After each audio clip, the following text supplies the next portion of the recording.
اگر بیٹا نہیں ہے بیٹیاں ہیں تو کیا یہ جائز ہے کہ وہ شوہر سے بیٹے کے جراثیم لے کر اس کی بیوی کے رحم، اگر کسی دوسرے کے جراثیم لے کر رکھیں گے وہ تو زنا ہے، اپنے خامن کے رکھو تو وہ جائز، اس میں تو ہے ہی لڑکیاں، لڑکا کیسے پیدا ہوگا؟ یہ جو لڑکا یا لڑکی ہوتی ہے نا یہ مرد کی وجہ سے ہوتا ہے، عورت کی وجہ سے نہیں ہوتی، یہ جاہل لوگ ہیں، اور لڑکی ہر ویلے پیدا کرتی ہے، اگلی دفعہ تم نے لڑکی پیدا کی تو ہم تمہیں نکال دیں گے، اس کا قصور کیا ہے؟ وہ تو زمین ہے، بیج تو تم ڈالتے ہو، تم لڑکی کا بیج ڈالو گے تو لڑکی ہی نکلے گی، اس بیچاری کا کیا قصور ہے؟ عورت عمرے کے لیے داماد بھانجے کے ساتھ جا سکتی ہے،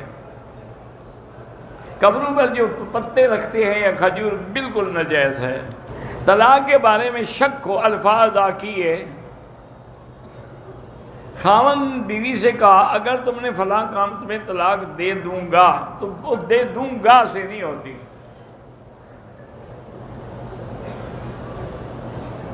بیوی نے غصے میں آ کر اپنے شوہر پہ ہاتھ اٹھایا ہے، کوئی نامرد شوہر ہوگا؟ شوہر مرد ہو تو بیوی کو جرأت ہے کہ ہاتھ اٹھائے، وہیں اس کو ٹھیک نہ کر دے، ہمیشہ کے لیے ہاتھ اٹھانا ہی بھول جائے۔ سجدے میں پاؤں نہیں اٹھنے چاہیے، اگر غلطی ہو تو فوراً رکھ دیں۔ میری بہن کی شادی ہو رہی ہے، کچھ مقتدی میری مدد کرنا چاہتے، ٹھیک ہے جائز ہے، اس کو واپس کر، جب وہ ہدیہ دے رہے ہیں آپ کو واپس کرنے کا کیا مطلب ہے؟ کہتے ہیں جی کہ قرآن میں کہاں آیا ہے کہ جوڑے آسمان پہ بنتے ہیں، تو چلو زمین پہ تو بنتے ہیں، آسمان پہ تم نہ مانو زمین پر تو مانو۔ اللہ کے بندی بات کو سمجھا کریں، ہم ابھی پیدا بھی نہیں ہوئے اور اللہ نے لکھ دیا، اس لیے علماء کہتے ہیں بھی جوڑے تو آسمانوں سے بنتے ہیں، فیصلہ تو اللہ کر چکے ہیں۔ اب بی بی عائشہ کا حضور نے تو پیغام نہیں بھیجا تھا نا، جبریل لے کے آ گئے، تو یہ حکم آسمانوں سے آیا نا۔ باقی ہیں احکام، احکام الگ چیز ہے، اللہ کی تقدیر اور قدرت کے فیصلے الگ ہیں۔ اللہ نے آسمان و زمین بنائے ہیں، بالکل ہمارا ایمان ہے۔ اب زمین میں ہم کھیتی بنائیں، مسجد بنائیں، گھر بنائیں، یا نعوذ باللہ کو فلم بنا دیں، تو اس لیے ہمیشہ حکم یہی ہے کہ جب بھی رشتہ کیا جائے والدین کی بھی رضا ہو اور لڑکی بھی رضا، اس سے بھی پوچھا جائے تاکہ دونوں کی رضامندی سے رشتہ طے ہو۔ ایجاب قبول بھی تب ہوگا جب وہ قبول نہیں کرے گی تو نکاح کیسے ہوگا؟ نکاح کا معنی یہی ہوتا ہے کہ خطبہ بھی ہو، گواہ بھی ہوں، لڑکی کا ولی بھی ہو اور شوہر بھی ہو، خطبے کے بعد ان سے ایجاب و قبول بھی کرایا جائے، یہ تو قانون ہے، اس میں تقدیر کے خلاف تو کوئی فیصلہ نہیں۔ پتہ نہیں تمہارے دماغ میں کیا الٹا پلٹا آ گیا ہے۔ لڑکا نکاح سے انکار کر دے تو ہمارا ایمان یہی لکھا ہوگا اللہ کی تقدیر میں کہ انکار کر دے۔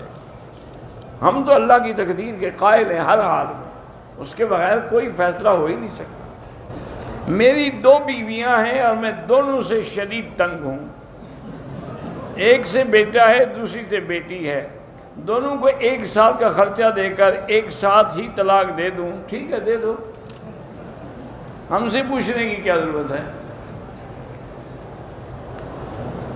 پہلے شوق سے 2 شادیاں کر لیتے ہیں، جب وہ مار پڑتی ہے اب طلاق کا فکر ہو گیا۔ ہمیں یہ کیسے معلوم ہوگا کہ ہم پاک دامن ہیں یا نہیں؟ سب کو معلوم ہے الحمدللہ، یہ کون سی بات ہے کہ آپ کو معلوم؟ اگر آپ نے گناہ نہیں کیا ہے تو آپ پاک دامن ہیں، منہ کالا کرتے رہے ہیں تو پھر آپ پاک دامن نہیں ہیں۔ شادی کو 5 سال ہو گئے مگر کسی وجہ سے شادی نہیں ہو رہی، شادی کو 5 سال ہو گئے شادی نہیں ہو رہی، کیا مطلب ہے؟ میں بیوی کو طلاق دینا چاہتا ہوں، مجھے طلاق دینے کا اسلامی طریقہ کیا ہے؟ طلاق دے دو 1 دفعہ جب وہ حیض میں نہ ہو، حیض سے پاک ہو۔ میری بہو خامن سے لڑ کر 3 مہینے سے میکے میں ہے، اب وہ آنا چاہ رہی ہے تو اب میرا بیٹا نہیں چاہ رہا، اللہ ان کو آپس میں اتفاق و اتحاد دے۔ آپ ان کے لیے 2 رکعات بھی پڑھیں اور یا لطیف و یا ودود 1 تسبیح پڑھ کے دعا کریں۔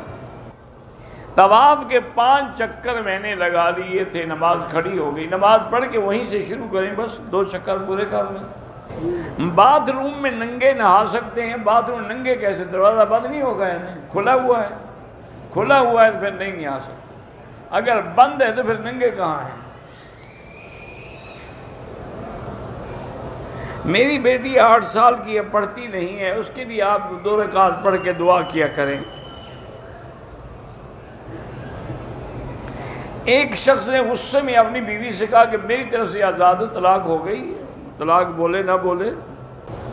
میرے بہنوئی ہیں جو میری بہن کو مارتے بھی ہیں، شراب بھی پیتے ہیں، اللہ معاف کرے، ان سے کہیں اپنے کہ 2 رکعت نماز پڑھ کے دعا کیا کرے، اور اللہ کا نام ہے یا مانعو یا مانعو یا مانعو، یہ 70 دفعہ پڑھ کے پانی پہ، کھانے پہ، جب بھی کوئی چیز دے دم کر کے دے۔ بیری کے درخت کو کاٹ سکتے ہیں، کیوں نہیں کاٹ سکتے؟ باقی درخت کاٹ سکتے ہیں تو بیری کے درخت کے ساتھ کوئی خاص خصوصیت ہے؟ کوئی ایسا حکم نہیں۔ اصل میں ان نے وہ قرآن میں ہے نا کہ عند سدرۃ المنتہا، حضور گئے جب تو وہ بھی بیری کا درخت تھا 7ویں آسمان پہ، تو وہ تو آپ نہیں کاٹ سکتے، زمین والے کاٹ سکتے ہیں۔ میں فجر کی نماز کے بعد ورزش کرتا ہوں، ورزش کے دوران میں موبائل کے ذریعے قرآن بھی سنتا ہوں، دوسرے اذکار بھی، کوئی حرج نہیں، جائز ہے۔ اچھی بات ہے کہ تم بجائے گانے سننے کے قرآن سنتے رہتے ہو، ورنہ یورپ میں تو یہ ہوتا ہے نا، لڑکیاں ہوں یا لڑکے، جب انہیں جاگنگ کرنی ہو نا جی، تو وہ ٹیلی فون پہ مائیکل جیکسن کے گانے لگاتے ہیں، کہتے ہیں پھر ہم تیز دوڑتی ہیں۔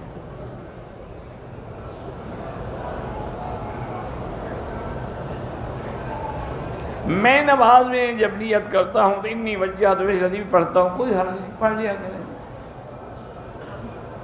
کسی کو صدقہ دیتے وقت اس کو بتانے کی کوئی ضرورت نہیں ہے۔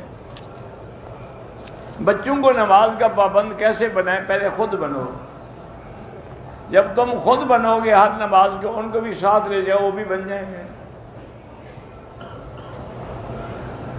میں اپنی تنخواہ میں سے آدھا حصہ باپ کو دیتا ہوں، آدھا خود پر اور بیوی خرچ کرتا ہوں۔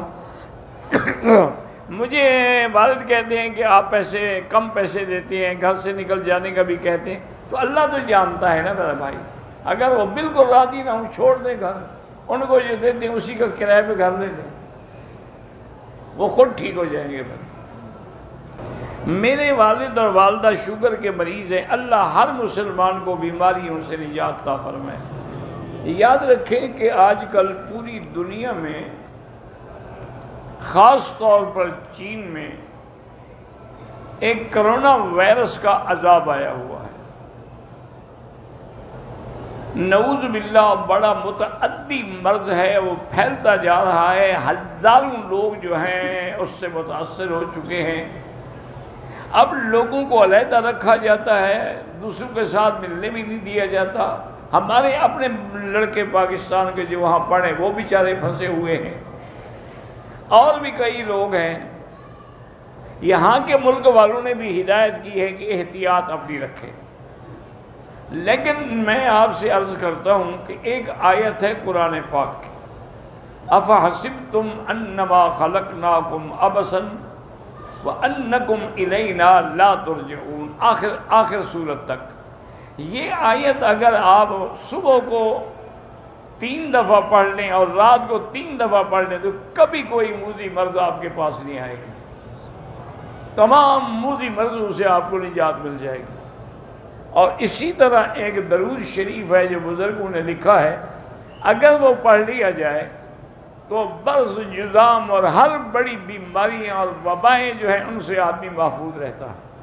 اللہم صلی وسلم وبارک علی روح سیدنا محمد فی الارواح، وصلی علی قلب سیدنا محمد فی القلوب، وصلی علی جسد محمد فی الاجساد، وصلی علی قبر محمد فی القبور۔ یہ درود شریف 4 دفعہ پڑھ کے گھر والے خود بھی، مرد عورتیں سب پڑھ لیں تو انشاءاللہ کوئی وبائی اور کوئی ایسی موذی بیماری ان کو نہیں لگے گی۔ مقدس مقامات کی جو زیارات کی جاتی ہیں یہ کوئی حکم نہیں ہے، لیکن تاریخی چیز پر ان چیزوں کا دیکھنا منع بھی نہیں ہے۔ اگر نیت ہم نے کر لی، نماز میں کھڑے ہو گئے، اگلی سب میں جگہ اب تو جا سکتے ہیں آپ آگے،